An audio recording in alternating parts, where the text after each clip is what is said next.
Your business is not performing as much as the efforts you're putting in. Have you ever stopped and thought about what exactly does limit your growth? Hi, I am Pratik Khublani, an entrepreneur and a business coach. And today I am going to tell you the 6 types of constraints which hold back your business. The solution to your problems may lie in any or all of them, while some may overlap. The first kind of constraint which you may face is a logical constraint.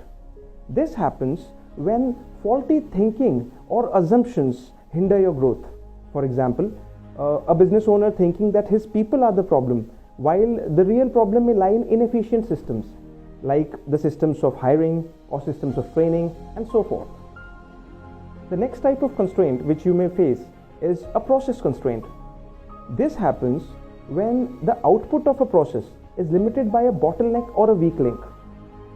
You may check this by work in progress piling up in front of a process, or you may have too much inventory just waiting to be processed. The next kind of constraint which you may face is a physical constraint. This may happen when the output of a process is limited by the physical capacity of some components of the process. For example, the capacity of a machine, or the available time or space you have, or maybe the physical distance which you have to cover, and so forth. The next kind of constraint which you may face is a self-inflicted constraint. This happens when a company's culture, rules, or policies are detrimental to company's results.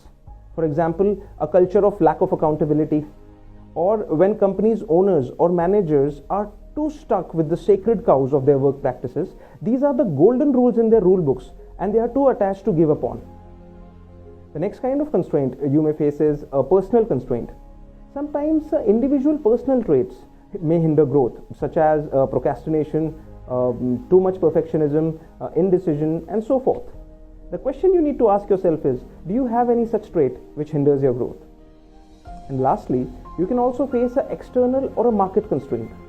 This comes into play when things like customer attitude, market size, economy, etc. may come and hinder your growth. The case also might be that your current capacity is more than what the market is demanding from you.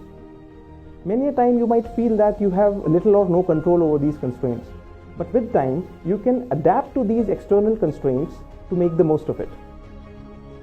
To identify the constraint and adjust your business strategy according to the current constraint you are facing is the fastest way to grow your business.